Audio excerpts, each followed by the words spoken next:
نداء الحق صوت قد شجاني وبلغني الحقيقة والأماني وكان لي السبيل إلى المعالي ونورا للهداية والبيان.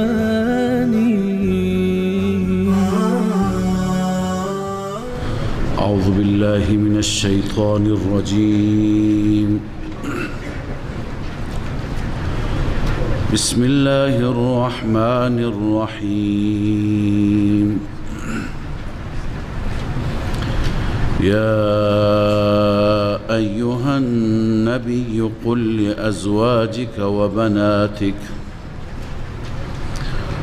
لأزواجك وبناتك ونساء المؤمنين يدنين عليهن من جلابيبهن ذلك أدنى أن يعرفن فلا يؤذين وكان الله غفورا رحيما. صدق الله العظيم. اللهم صل على سيدنا وشفينا محمد وعلى آله وصحبه وآله وسلم.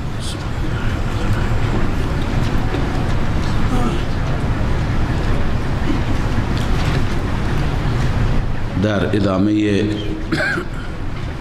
مباحث این سوره مبارکه که بسیاری از احکام این سوره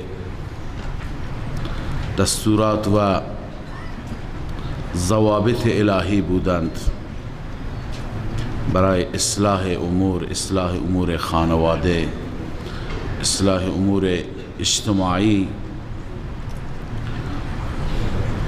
دستور دیگر در این آیاتی که تلاوت گردید صادر می شود. خداوند تعالی به پیامبر محبوبش دستور میده که شما به همسرانتون، دخترانتون و تمام زنان مؤمنه بگویید و دستور بدید، آنها را مکلف بکنید که چادری بزرگ، جلباب، اینجا کلمه جلباب آمده، جلابیب جمع جلباب هست. جلباب به اون چادر میگویند در اصطلاح که از فرق سر تا پا همه بدن را بپوشد. چنین چادری بر خود آویزان بکنند، یعنی بر سر خودشون بندازند. این برای بیرون هست. وقتی که یه زن از خانه به بیرون می رود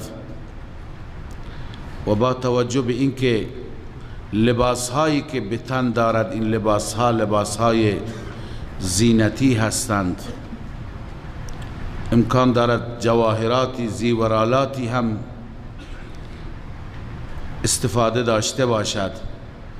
بنابراین نیاز هست به جلباب، به چنان چادر بزرگی که از سر تا پا اون را بپوشن، همه زینت ها و زیورالاتی که دارد اونها را مخفی بکند. اینجاست که خداوند می فرماید یا ایها النبی قل لازواجک و بناتک. ای نبی، ای پیامبر، به همسرانت بگو و بناتک، دخترانت بگو.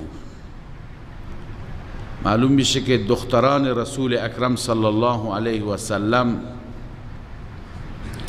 تعدادشون زیاد بود، تنها یک دختر نبود. و بناتک، اگر کسانی بگویند که منظور از دختر زنهای امت هستند، بقیه زنها هستند که دختران پیامبر هستند، اونها را خداوند جداگانه خطاب فرموده و نساء المؤمنین. پس مراد خود دختران رسول اکرم صلی الله علیه و سلم هستند. بعضی گفتن نه، مراد نمیتونن دختران پیغمبر باشند، چون دختران پیغمبر فوت کرده بودند، فقط فاطمه رضی الله عنها زنده بود. در زمان نزول این آیه که این آیه در سال 8 هجری نازل شد، 3 تا از دختران رسول الله صلی الله علیه وسلم حیات داشتند. یکی در سال 8 هجری فوت کرد و یکی در سال 9 هجری و فاطمه بعد از رسول الله صلی الله علیه وسلم. لذا به دخترانت و نساء المؤمنین، به زنان مؤمنین بگو که یدنین علیهن من جلابیبهن، بندازن بر خودشون، آویزان کنند بر خودشان از جلباب هایشان. جلباب عرض کردم چادر بزرگ را میگن. ذالک ادنا ان یعرفن فلا یؤذین، این موجب میشه که آنها شناخته بشند. ادنا یعنی اقرب، این نزدیکتر است به این که شناخته بشند که اینها زنان خانواده اند، زنان احرار هستند، تا فلا یؤذین، مورد اذیت و آزار نشوند. منافقین در مدینه طیبه گاهی علاوه از امراض زیادی که داشتن، یکی از مریضی های منافقین آزار زنان بود. زنان را اذیت می کردن، زنان پاک دامن را، زنان مؤمنه را. و زمانی که حجاب هنوز نازل نشده بود، بیشتر زنها با جلباب و با چادر بزرگ خارج نمی شدن. زنها وقتی که می رفتن بیرون، منافقین اذیت می کردن و مزاحمت ایجاد می کردند، تا اینکه روزی تعدادی از زنها شبی بود تعدادی از زنها برای نیازی، برای قضای حاجت بیرون رفته بودند.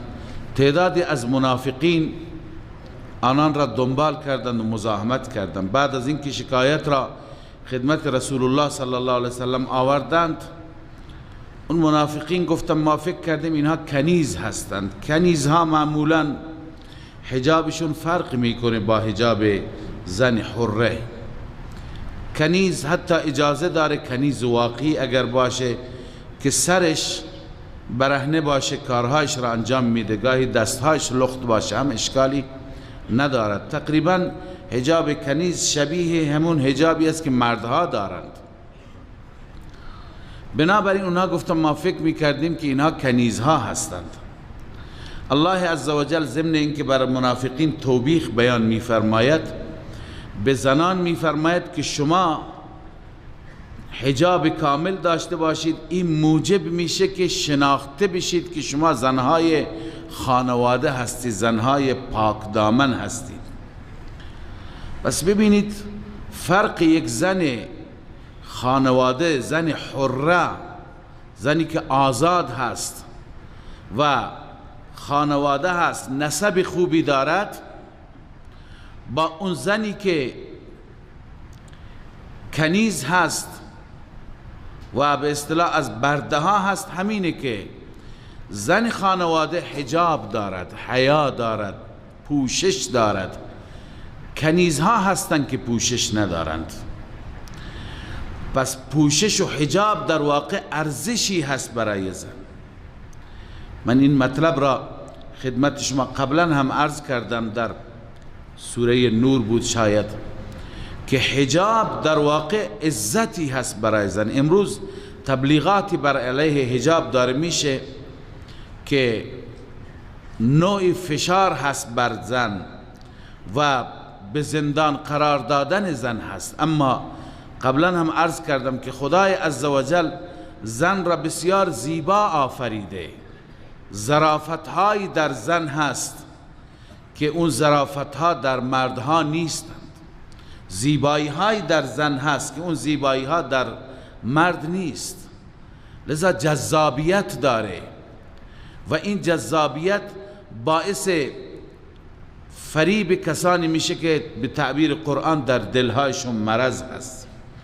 به این خاطر از آنجایی که زن گوهری هست گرانبها و ارزشمند، خدای عزوجل به زن دستور داده که زن در حجاب باشد، زن در پرده باشد، زن مثل بلا تشبیه یک کالای بی ارزش هر جا خودش را به معرض نمایش نگذارد که هر انسان مریض و هر انسانی که دین ندارد بخواهد از اون زیبایی سوء استفاده بکند. امروز که دنیای کفر معتقد است به زنها آزادی داده، چه آزادی به زنها داده؟ امروز زنها را در واقع مثل یک عروسکی موجب سوء استفاده قرار داده. شما کشورهایی که ادعای برابری میکنند ببینید، زن آله تبلیغات شده برای اونها، تبلیغاتی برای نمیدونم شامپو و برای صابون و برای آدامس و برای شکلات و هر جا عکس یک زن برهنه هست، زن عریان هست.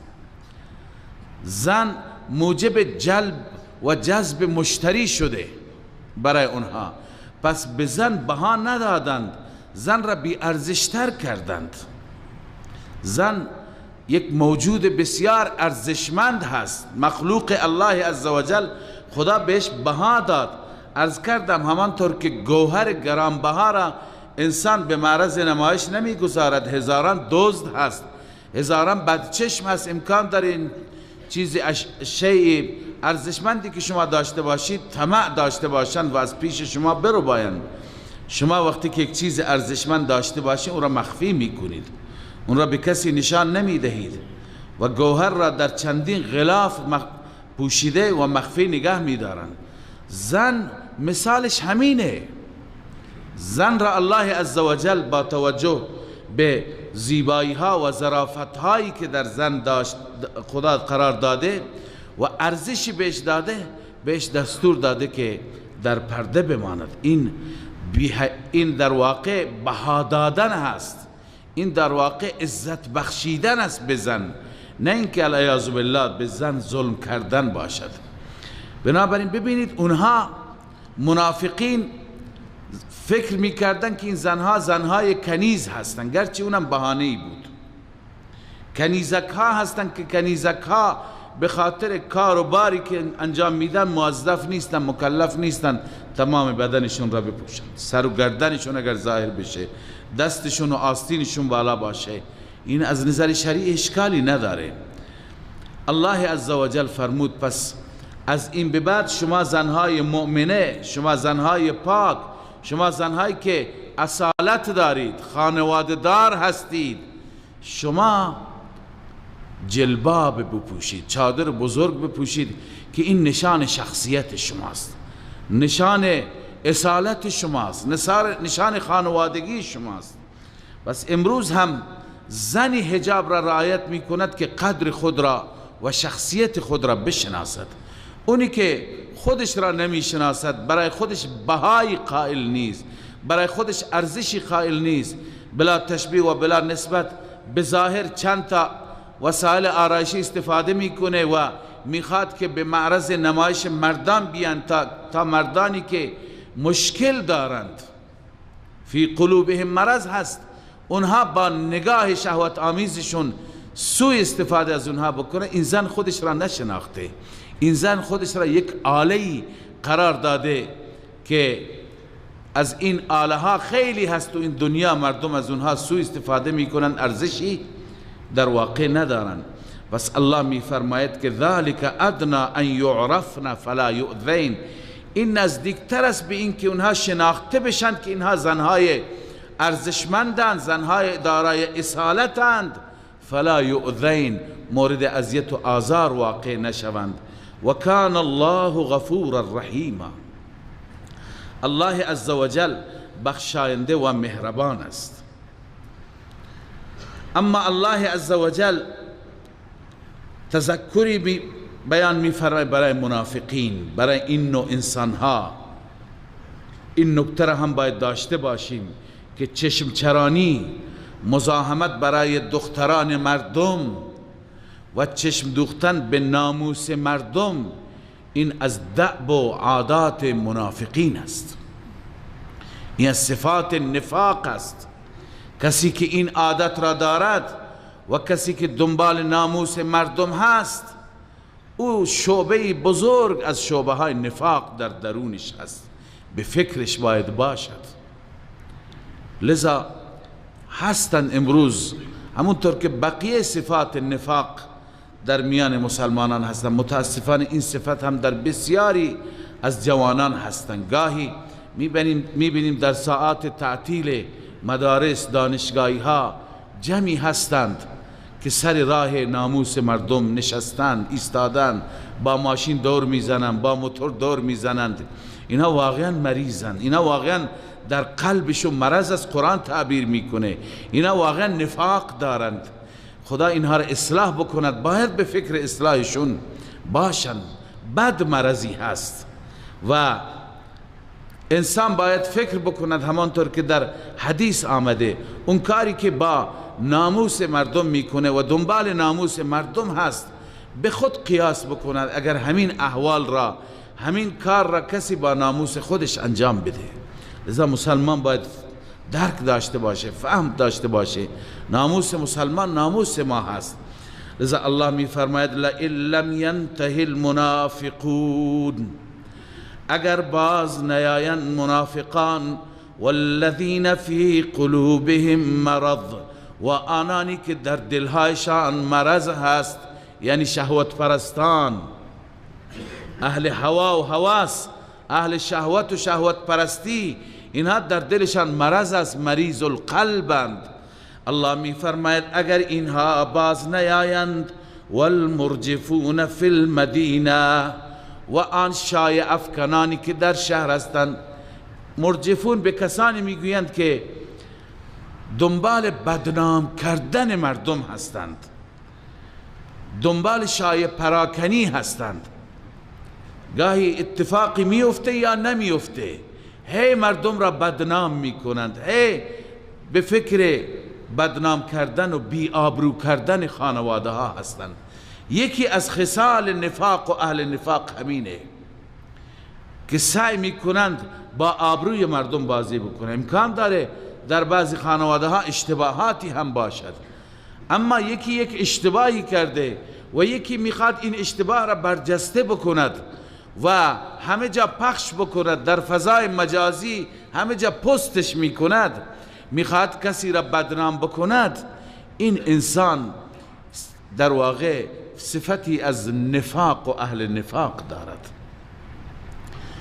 مسلمان باید که عیب مسلمان را بپوشد، مسلمان باید دنبال پرده دری به اصطلاح نباشد، مسلمان نباید دنبال بدنام کردن دیگران باشد.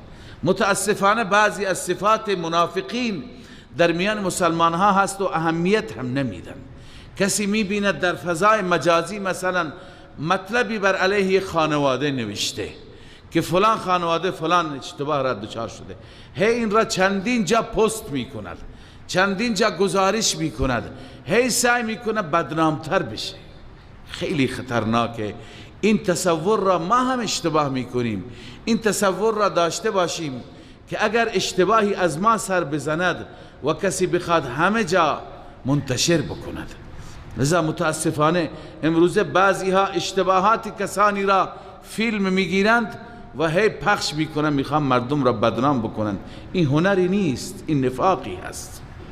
والمرجفون فی المدینه، اونهایی که دنبال شایع کردن شایعات هستند یا اینکه دنبال بدنام کردن مردم هستند در شهر، اگر باز نیایند از این خصلت بدشان، از این صفت منافقانه، الله می فرماید لنغرینک بهم، ای پیامبر ما تو را بر آنها تحریک میکنیم، یعنی غلبه میدهیم که اونها را بزنی، از مدینه بیرون کنی، ثم لا یجاورونک فیها الا قلیلا، سپس همسایه تو نخواهند بود، مجاور و همراه تو نخواهند بود در مدینه مگر اندکی.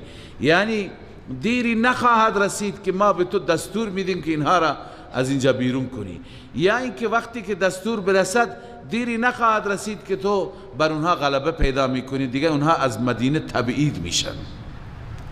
بنابراین حاکم مسلمان باید نسبت به این افراد، کسانی که دنبال ناموس مردمند، دنبال چشم چرانی‌اند، دنبال بدنام کردن مردم هستند، دنبال عیوب مردم هستند که عیوب مردم را همه جا پخش بکنند، اینها را باید از وسط مردم بردارد، تبعید کند، زندان کند.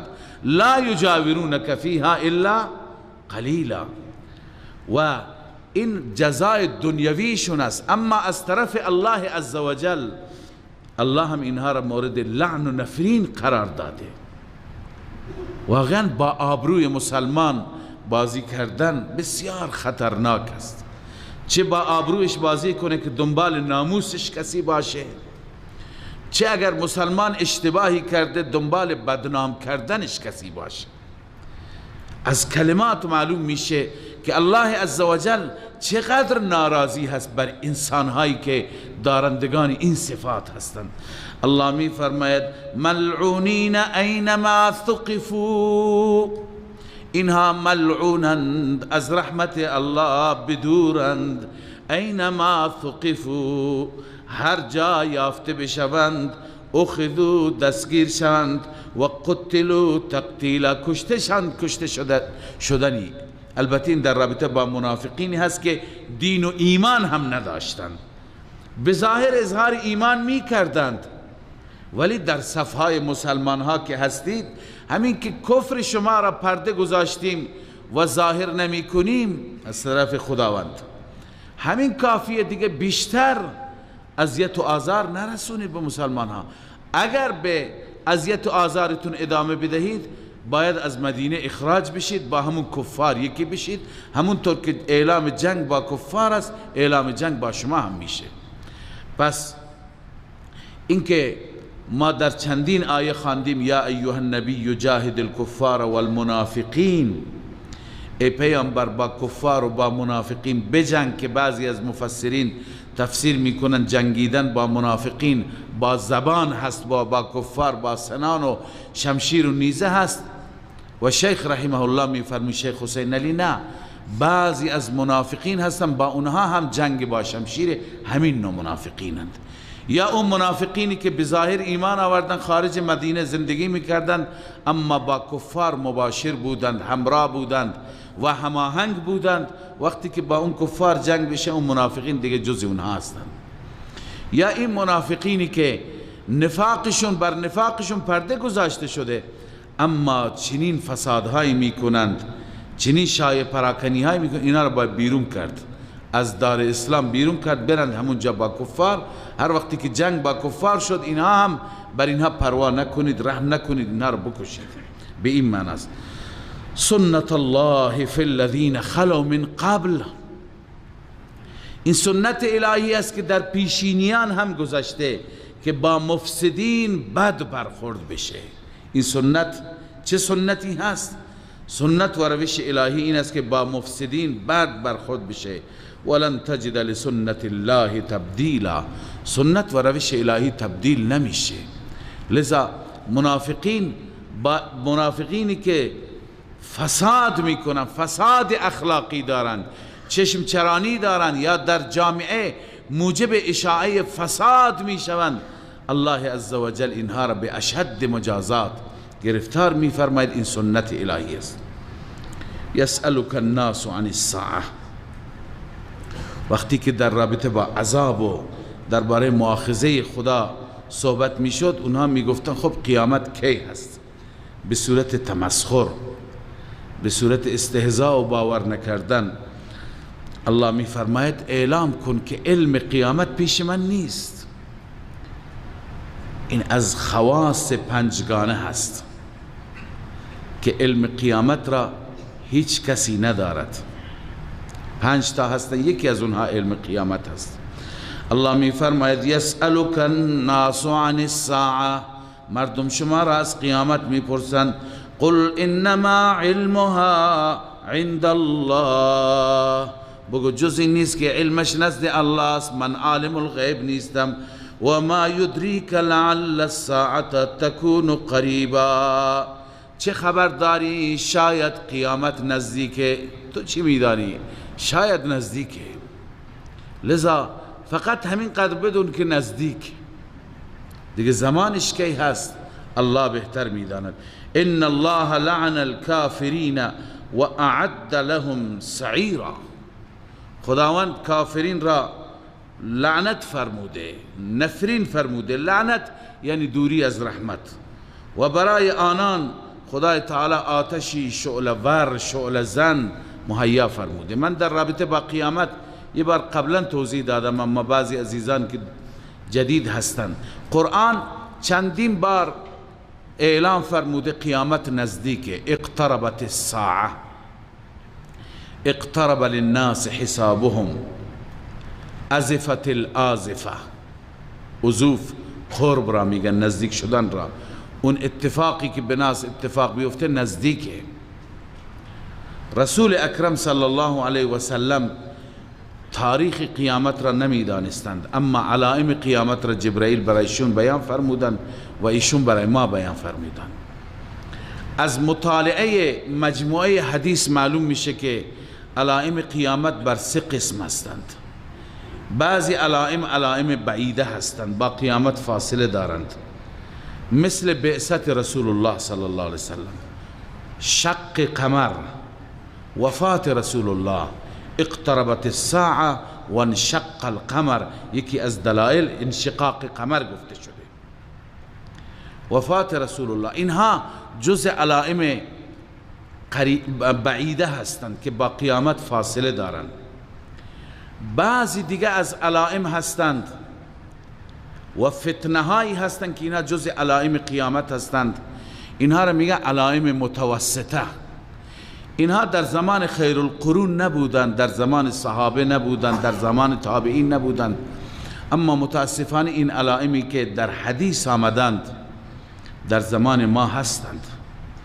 مثلا رسول اکرم صلی الله علیه و سلم فرمودند که بعضی از افرادی که در واقع روستانشینند، چوپانند، شبانند و کسانی که قبلا در شهر و در تمدن نبودند، زمانی قیامت نزدیک میشه اینها می آیند و در ساختمان سازی و برج سازی با هم دیگه رقابت میکنند. یکی سعی میکنه که ساختمانش از دیگری مجللتر باشه، طبقاتش بیشتر باشه، بزرگتر باشه. اینا را فرمود که رعاء الشاه هستند، گوسفند چران هستند که یتطاولون فی البنیان. هنرشون، کمالشون این است. و دیگه فرمود که قیامت مادرها کنیز میشند نزدیک قیامت، یعنی با مادر مثل کنیز برخورد میشه. کنیزتون را چطور امر و نهی میکنید؟ بدو، برو، این کار بکن، اون کار نکن. گاهی عصبانی میشید، گاهی داد میکشی سرش. نزدیک قیامت که بشه مادرها در واقع کنیز میشند، یعنی آقای خودشون را، ارباب خودشون را، بالا سر خودشون را مادر متولد میکنه، میزاید. معنیش اینه که کسی را که به دنیا میاره فردا میشه بالا سر، فردا میشه آقای خانه، فردا میشه ارباب. داد میکشه به مادر و چه بسا مادر را میزنن. گاهی گزارش میرسه بعضی از افراد پدر و مادرشون را میزنن. بعضی جوانها اینقدر گمراه شدند، الله میفرماید فلا تقل لهما اف، اف نگو. این میزنه تو گوشش، میزنه لگت میزنه. لذا اینا از علائم قیامت هستند. در رابطه با زنها آمده که زنها حجابشون طوری هست، رب کاسیات عاریات، به ظاهر لباس پوشیده اما در واقع لباس نپوشیده، لخته. چرا؟ چون یا لباسش نازکه بدنش نمایان هست، یا لباسش تنگه بدنش نمایان هست، دستش، پاش، تمام اعضای بدنش. لذا فرمود رؤوسهن کاسنمة البخت، سرهاشون موهاشون را چنان جمع میکنند مثل شتر دو کوهان، دو تا کوهان، یکی سرشه یکی پشت سرشه. اینها را میبینید. و فرمود در این زمانی که قیامت نزدیک باشد انسانهای بی ارزش، انسانهای بی شخصیت در رأس امور قرار میگیرن و اون انسانهایی که شخصیت دارن، انسانهایی که واقعا جایگاهی دارن، اونها به کنار زده میشوند. و فرمود که در نزدیک قیامت کسانی که پلیس ها زیاد میشند که تازیانه به دست دارند و مردم را میزنند.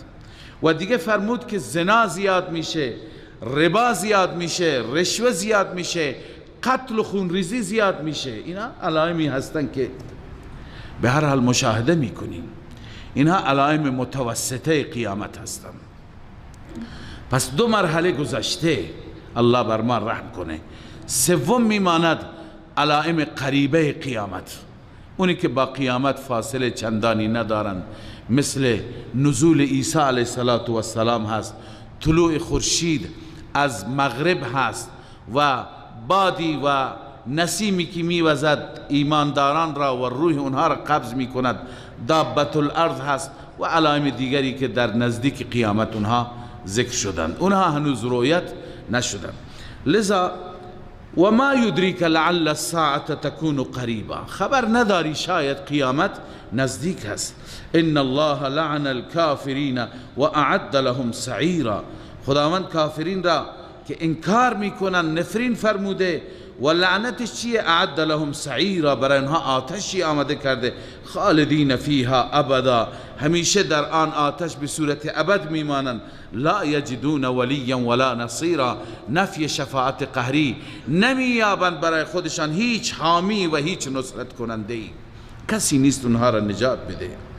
و الله عزوجل سخن از ندامت و پشیمانی اونها میگه، ولی چه فایده؟ پشیمانی زمانی هست که دیر شده. الله میفرماید یوم تقلب وجوههم فی النار، روزی که چهرهاشان در آتش بر میگردد، یعنی چهرهشون را در آتش کباب میکنند، بر آتش عرضه میشه.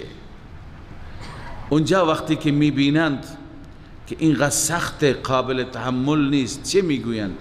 یقولون یا لیتنا اطعنا الله و اطعنا الرسول، کاش ما الله را اطاعت می کردیم، رسول الله را اطاعت می کردیم، از هوای نفس اطاعت نمی کردیم، شیطان را اطاعت نمی کردیم.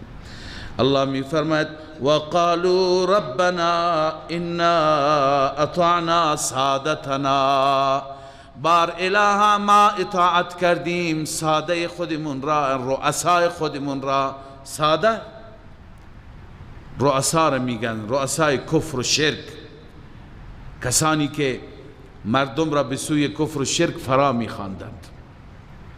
هستند امروز کسانی که مبلغ خرافات هستند، مبلغ شرک هستند، شب و روز در ماهواره ها، شبکه های ماهواره‌ای نشستند، تشکیک میکنند مردم را نسبت به توحید، نسبت به یکتاپرستی شک ایجاد میکنند.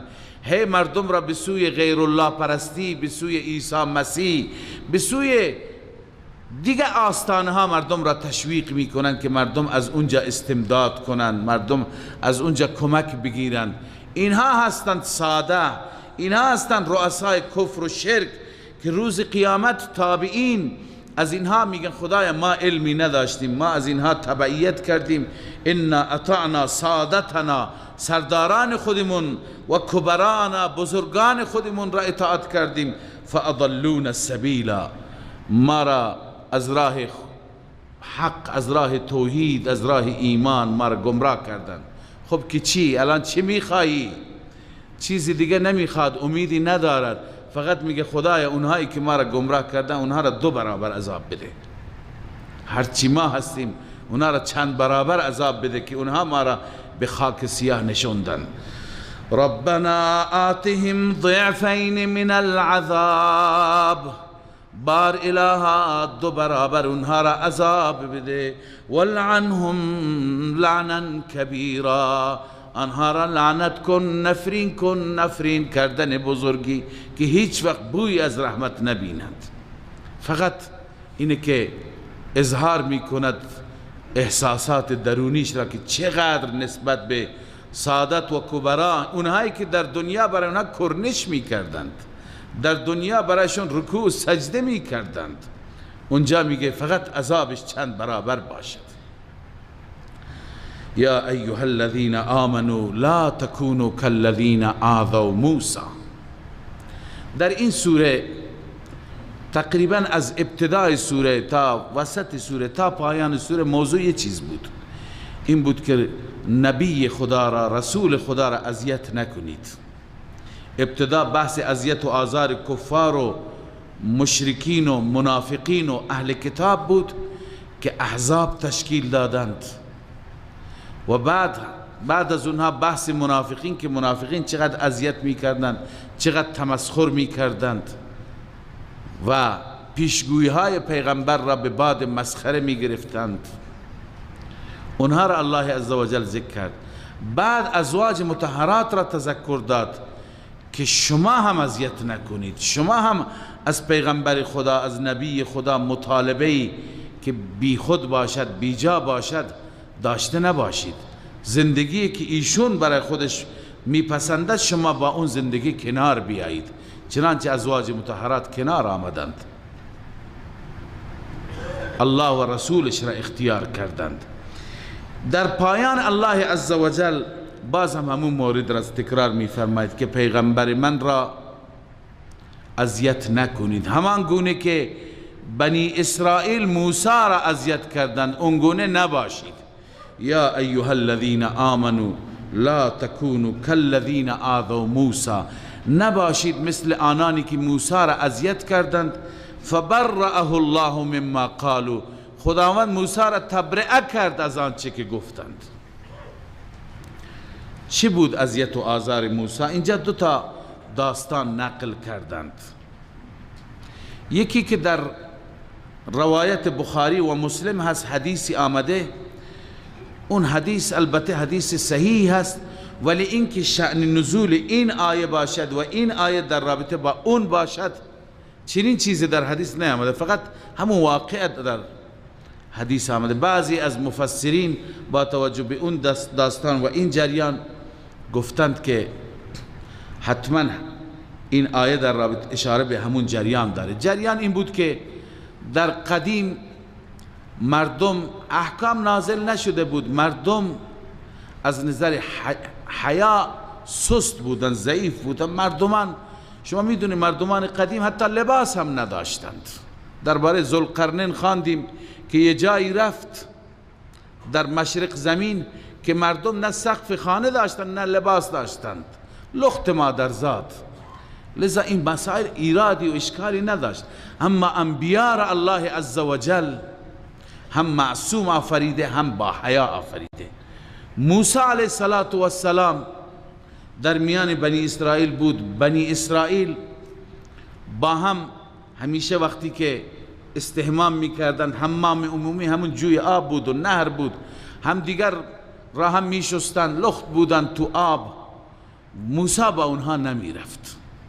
موسی چون پیغمبر خدا بود حیا داشت. پیامبران حیا دارند. درباره رسول الله صلی الله علیه وسلم آمده گاهی برای قضای حاجت و برای نیاز دستشویی بیرون میرفت. قدیما بیابان میرفتن، چنان دور میرفت که اصلا پیدا نمیشد. این میرساند حیای انبیاء را. حیا بسیار چیز خوبی هست و رسول الله از ایمان قرار داد، شعبه از ایمان است. هر اندازه که حیا بیشتر باشد بهتره. ولی متاسفانه امروز مردم چیزهایی را، فیلمهایی را تماشا میکنن، حیاها کم شده. بنابراین اونا گفتن موسی حتما مشکل مردانگی دارد.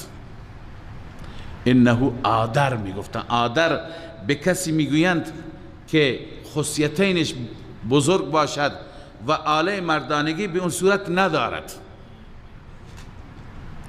حتما به این خاطر اون مشکل را دارد که با ما یه جا غسل نمی کند، با ما یه جا حمام نمی کند، در حالی که موسی علیه السلام موضوعش چیز دیگه بود. بالاخره موسی همیشه دور میرفت، یه جای استحمام میکرد که کسی نبود. یه روز موسی رفت و لباسش را بر سنگی گذاشت و استحمام کرد. نظافتش که تمام شد خارج شد به حکم الله عزوجل، این سنگ برا افتاد، چون خدای عزوجل همیشه انبیایش را از هر عیبی پاک می آفریند که مردم دیگه عیب و ایرادی نگیرند، بگن تو فلان اشکال را داری، فلان عیب را داری. از انبیا معیوب نیستن هیچ وقت، از هیچ نظری، نه از نظر نسب مشکل دارن، نه از نظر جسمی مشکل دارن، نه از نظر اخلاقی، نه پرونده گذشته شون سیاهی و لکه‌ای دارد. لذا به حکم الله عزوجل این سنگ برا افتاد، حرکت کرد. در حدیث میاد موسی دنبال کرد سنگ را، ثوبی حجر ثوبی حجر، میگفت ای سنگ لباس من لباس من. سنگ هم بدو بدو، موسی هم دنبالش، تا اینکه آمدن به جایی که مردم، بقیه مردم، عموم مردم اونجا غسل میکردن. سنگ اینجا آمد و ایستاد، موسی هم اینجا رسید. اونها موسی را دیدن، برای اونها عادی بود، یعنی چیزی عجیبی نبود که موسی لخت بود، ولی اونها موسی را که دیدن نگاه کردن، اون چیزی که اونها فکر میکردن غلط بود. لذا متوجه شدن نه، موسی عیبی در وجودش نیست، مشکلی ندارد. بالاخره موسی علیه السلام عصبانی شد، چند ضربه به سنگ زد، ضرباتی چنان زد که اثراتش روی سنگ ماندگار شد. بالاخره بعضی گفتند که اذیت و آزار موسی همین طعنه زنی های اونها، همین عیب و ایراد گرفتن اونهاست. خیلی از مفسرین همین داستان را بر این آیه نوشتن، اما بسیاری دیگر از مفسرین من جمله شیخ ما حضرت حسین علی رحمه الله معتقد است که این داستان دوم هست. اون اینه که موسی علیه السلام پیغمبر خدا بود، نبی خدا بود، روز به روز الله بهشون عزت و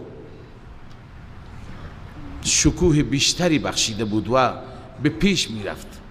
پسر عموی موسی که منافق بود، قارون فرزند یسحر بود و موسی فرزند عمران بود.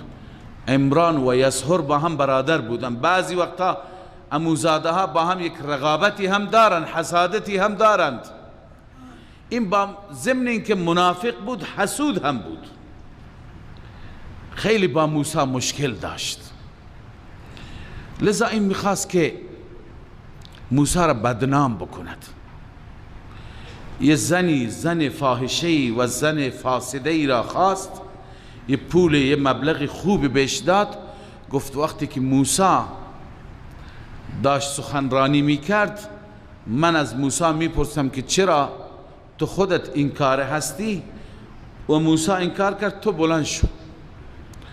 بلند شو و بگو بله موسی با من العیاذ بالله زنا کرده، با من این کار را کرده، تا در میان مردم بدنام بشه. بالاخره روزی موسی علیه السلام داشت مردم را موعظه میکرد، ارشاد میکرد. خیلی از این اتفاقات تو دنیا افتاده، خواستند که افرادی را بدنام کنند، دشمنانشون. قارون در جمع بلند شد، گفت که موسی تو که این همه دم میزنی که پیغمبر خدا هستی، چرا خودت فساد میکنی؟ چرا خودت با زنهای فاسد رابطه نامشروع داری؟ موسی گفت با کی من داشتم؟ گفت این زن آمده پیش من شکایت کرده که تو بهش تجاوز کردی، باش علیاذ بالله هم خوابی داشتی. اون زن بلند شد گفت بله راست میگه، تو با من این کار را کردی. موسی علیه السلام گفت تو را به اون خدایی که تو را آفریده سوگند میدم. وقتی که پیغمبران اون اخلاق جلالیشو میاد، انسان وحشت میکنه، احساس میکنه عذاب خدا الان داره میاد. گفت تو را به اون خدایی که تو را آفریده تو را سوگند میدم که من با تو این کار را کردم، راست میگی؟ این زن لرزید، ترسید، گفت نه قارون به من پول داده بود، به من گفت که اینو بگم. همونجا در جا اعتراف کرد. لذا بعضی گفتن این واقع است. چنانچه قال ابو العالیه هو ان قارون استأجر مؤمسة ای زانیة. قارون بدبخت یک زن زانیه را اجاره کرد، لتقذف موسی بنفسها، تا که موسی را تهمت بزند على رأس الملأ، در جمع مردم. فعصمها الله تعالی، خداوند او را معصوم قرار داد. و برأ موسی من ذلك و کان ذلك سبب الخسف بقارون و من معه. بعضی گفتن سبب خسف قارون همیشه. این روش قارونی همیشه بوده. در طول تاریخ اهل حق را متهم کردند. خیلی ها هستند که افرادی را میفرستند، زنهایی را میفرستند پیش دینداران، پیش انسانهای پاک، تا به عنوان دیگه بیاند. بعد میاند و حمله میکنن، فیلمبرداری میکنن، میگن فلان فلان کار را کرد. این هم فیلمش در این زمان هم هستند. بعد از اون فرد را به خاطر اینکه فیلمهایش را پخش نکنند در منگنه قرار میدهند. بنابراین این سیاست قارونی هست.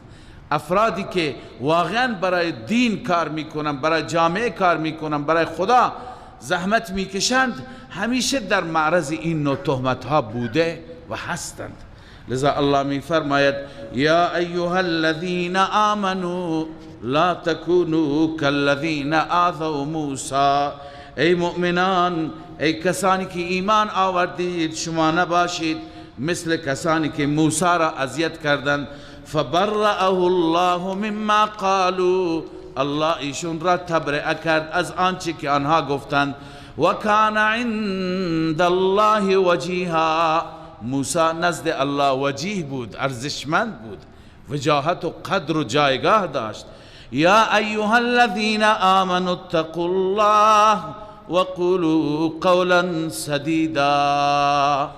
الله می فرماید ای مؤمنین، پروا داشته باشید از الله، بترسید. و قولوا قولا سدیدا، قول و سخن راست بگویید، تهمت نزنید، راست بگویید نسبت به رسول الله صلی الله علیه وسلم، نسبت به مؤمنین. لذا سخنتان و قولتان قول سداد باشد، راست باشد. در صورت راستی الله عزوجل شما را بقیه امورتان را اصلاح می فرماید. یصلح لکم اعمالکم و یغفر لکم ذنوبکم. الله اعمال شما را، این نتیجه اول تقوا و راستی، اعمال شما را الله اصلاح می فرماید. این در دنیاست، یعنی در دنیا توفیقات نیک خواهید داشت.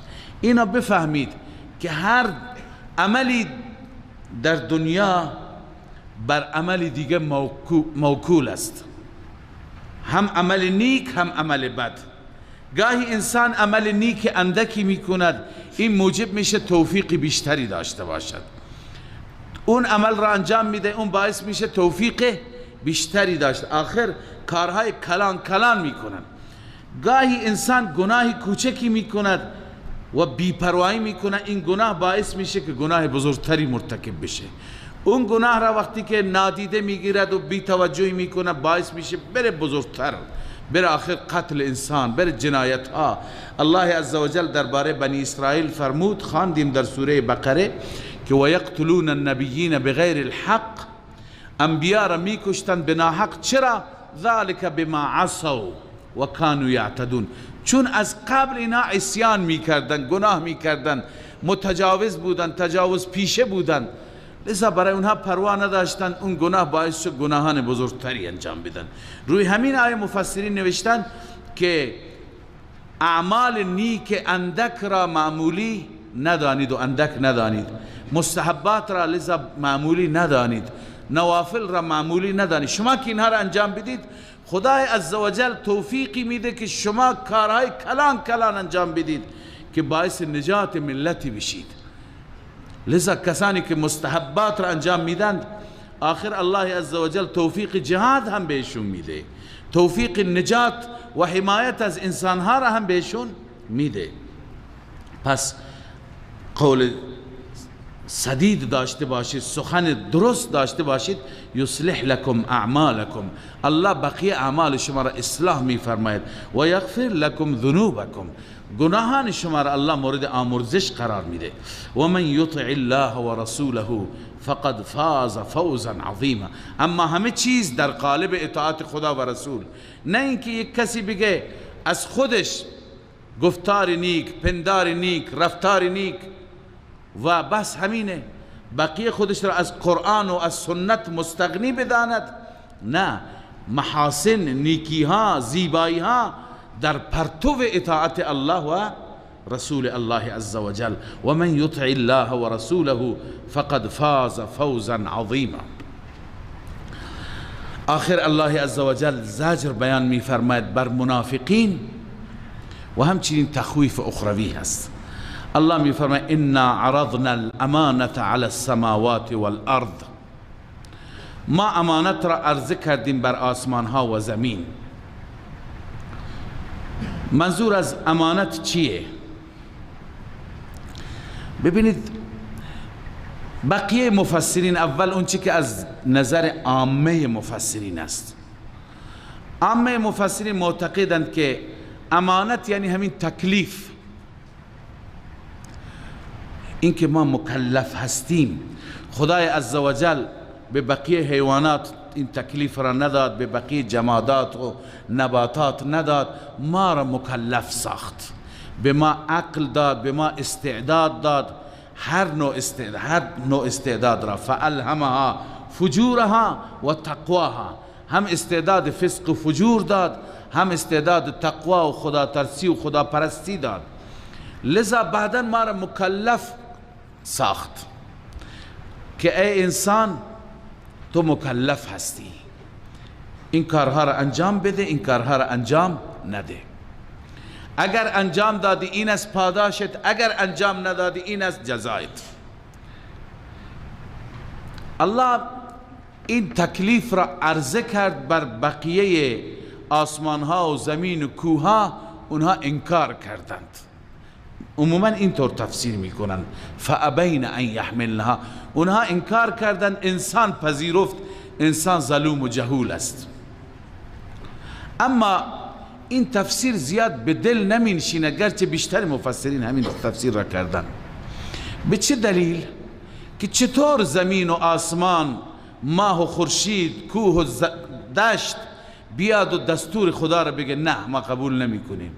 درستی میگه اونا اختیار دادند، در حالی که ما در قرآن مجید داریم که الله عزوجل به شمس و قمر گفت ائتیا طوعا او کرها قالتا اتینا طائعین، وظیفتون را انجام بدهید، اون چیزی که بر شما تکلیف شده انجام بدید، به خوشی یا ناخوشی باید انجام بدی، برای انسان خدمت بکنی. قالتا اتینا طائعین، گفتن خدایا ما با خوشی انجام میدیم، هیچ وقت ابایی انکاری از سوی اونها نبوده.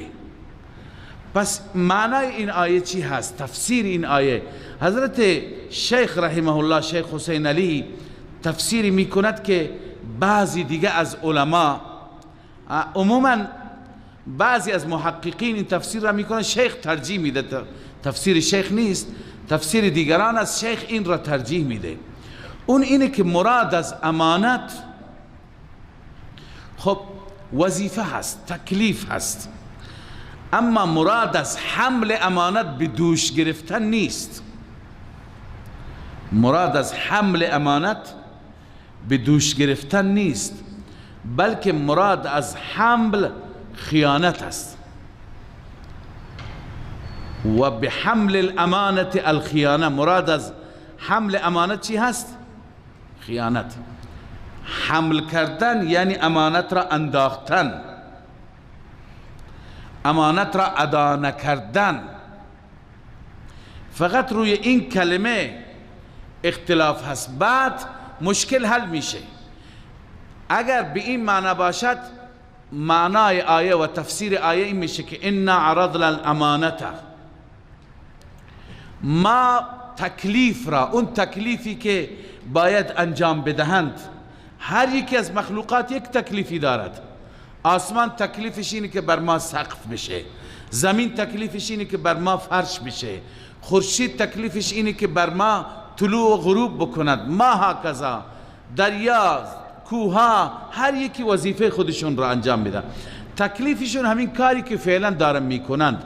الله میفرماید انا عرضنا الامانه، ما تکلیف را عرضه کردیم بر آسمان ها و زمین و کوها، فابین ان یحملنها، اونها خیانت نکردند، یعنی اونها انجام دادند. فابین ان یحملنها، فابین ان خانها، تفسیر خازن نوشته از خیانت کردن اونها انکار کردن، یعنی اونها اونها خیانت نکردند، نه اینکه اونها سر باز زدند اونطوری که ما همیشه میگیم، نه اونها سر باز زدن، نه، بلکه اونها چی کردند؟ انکار کردند از چی؟ از حمل امانت، یعنی خیانت در امانت، از خیانت کردن انکار کردند، وظیفهشون را به نحو احسن دارن انجام میدند و انجام دادند. اما و حملها الانسان و اشفقن منها، و از اون خیانت ترسیدند. و حملها الانسان یعنی انسان بیچاره ضعیف خیانت کرد در تکلیف خودش، مراد انسان مشرک، انسان کافر است. پس اونا خیانت نکردن، انسان خیانت کرد. ببینید که ما به خاطر اینکه مطمئن‌تر بشید، قال ابن عباس یعنی بالامانه الطاعه، اون تفسیر اول است، مراد از امانت طاعت است. قال مجاهد الامانه الفرائض و حدود الدین، این بازم طبق تفسیر اول، امانت یعنی فرائض الهی و حدود الدین. اما والامانه تعم جميع وظائف الدين على الصحيح من الاقوال وهو قول الجمهور، امانت یعنی تمام وظائف. خب حال وظائف هر یک وظیفه داره، وظیفه انسان چیزی دیگه هست، وظیفه جن چیزی دیگه هست، وظیفه فرشته دیگه هست، وظیفه حیوانات فرق میکنه، وظیفه درختان، وظیفه زمین، کوه، هر یکی. لذا بقیه امانت به امانت هایشون خیانت نکردند. فابین ان یحملنها یعنی از خیانت ابا ورزیدند. تفسیر نصفی نوشته یرید بالامانه الطاعه لله و بحمل الامانه الخیانت، مراد از حمل امانت یعنی خیانت کردن، امانت را حمل کردن یعنی در امانت خیانت کردن. ببین مثل این است که کسی به شما امانتی میده اینجا بذار، شما از اینجا حمل میکنید جای دیگه میبرید میبذارید که اون نبیند، این شد خیانت در امانت، نه حمل. پس ایشون میفرماید مراد از حمل امانت الخیانت. در زبان عربی هم گفته میشه فلان حامل للامانه، فلانی حامل امانت است، یعنی امانت بدوشش از انجام نمیده. و محتمل لها ای لا یودیها الی صاحبها، یعنی امانت را بر نمیگرداند، به دوش خود گرفته، خیانت کرده، به این معنی هست. حتی تزول عن ذمته، حتی که از ذمهش خلاص بشه، زائل بشه، امانت را از دوش خودش بیرون نمی کند. پس مراد از حمل امانت چیه؟ خیانته. بنابراین تفسیرش اون نیست که زمین و آسمان قبول نکردند انسان قبول کرد، نه، بلکه هر یکی وظیفه خودش را قبول کرد. زمین و آسمان از خیانت ابا کردند، اما انسان چی کرد؟ خیانت کرد. پس بر اساس این الان ترجمه انا عرضنا الامانه على السماوات والارض، همانا ما عرض کردیم امانت را، تکلیف را، مکلف بودن را، یا طاعت و وظیفه را، وظیفه هر یک را، بر آسمان ها، بر کوه ها و الجبال، بر آسمان ها و زمین و کوه ها.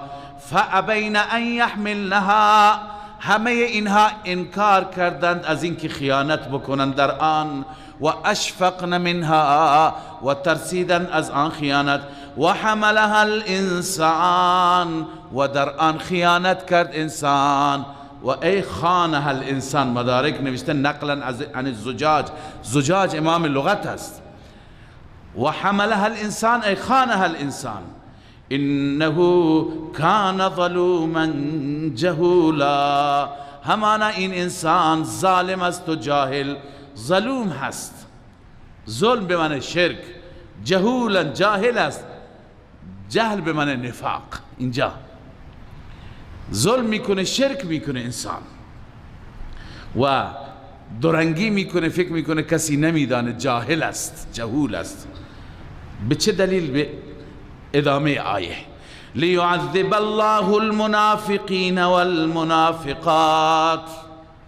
لام لام عاقبت، عاقبت این میشه که الله عذاب میده مردان منافق و زنان منافق را، والمشرکین والمشرکات، و همچنین مردان مشرک و زنان مشرک را، چون که خیانت کردند، چون که به جای خدا پرستی دیگران را پرستیدند، به جای ایمان کفر را انتخاب کردند.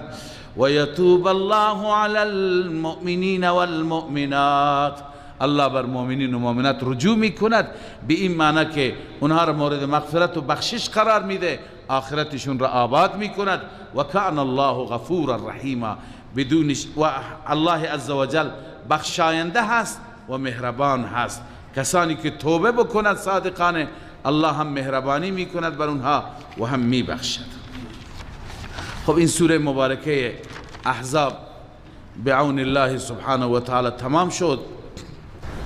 صدق الله مولانا العظیم.